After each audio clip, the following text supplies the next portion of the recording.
બનાસકાંઠા જિલ્લામાંથી સામે આવ્યો છે પુનર્જન્મનો અજીબો ગરીબ કિસ્સો। પાલનપુરના ખસા ગામમાં ખેતરમાં ભાગિયા તરીકે કામ કરતા પરિવારની 5 વર્ષની બાળકી પોતાનો પુનર્જન્મ થયો હોવાનો દાવો કરી રહી છે। मैं मर गई थी तभी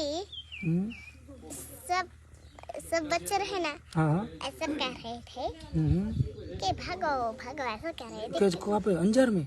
हाँ धरती गुम हुआ था इसलिए। બાળકી દક્ષા બોલતા શીખી ત્યારથી જ હિન્દીમાં વાતચીત કરે છે। ये तो सबसे अच्छा पक्षी वो आता है ना अलग अलग रंग का पोपट वो अच्छा लगता है। આખો પરિવાર ગુજરાતી છે। આસપાસ બાળકીને કોઈ હિન્દી ભાષી વ્યક્તિનો પરિચય પણ નથી થયો, તેમ છતાં બાળકી હિન્દી ભાષામાં જ વાતચીત કરે છે। बगीचे बगीचे हाँ बगीचे में अच्छा लगता है। बगीचे में सुंदर सुंदर फूल होते हैं। ऐसा होता है? બાળકીનું કહેવું છે કે 2001માં જ્યારે ભૂકંપ આવ્યો ત્યારે તે અંજારમાં હતી અને ઘરનું ધાબુ તૂટી પડતા તેનું મોત નીપજ્યું હતું। कहा कि रहा ना जो रिटायर करता है वो धरती गम होता है। फिर धरती गम जोर से हुआ कारण बच्चे को पता चल गया कि धरती गम हुआ है। फिर क्या हुआ?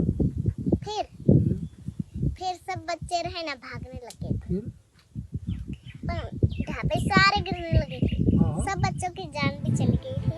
તો આ મામલે મનોવૈજ્ઞાનિકોનો મત છે કે આ દીકરીના કિસ્સામાં પણ જેની આજુબાજુ કોઈ હિન્દી બેકગ્રાઉન્ડ નથી, જેની પાસે મોબાઈલ કે ટીવીનું એસેસ નથી, એ છોકરી જ્યારે હિન્દીમાં બોલે ત્યારે આપણને સહેજે કુતૂહલ થાય છે, પરંતુ તેની ડિટેલમાં ચર્ચા કરતા અને જોવા જતાં આપણને જાણવા મળે છે કે પુનર્જન્મ શક્ય છે।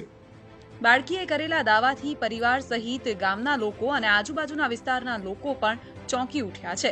Mukesh Thakor, Divya Bhaskar, Palanpur. Share and download करो दिव्य भास्कर ऐप।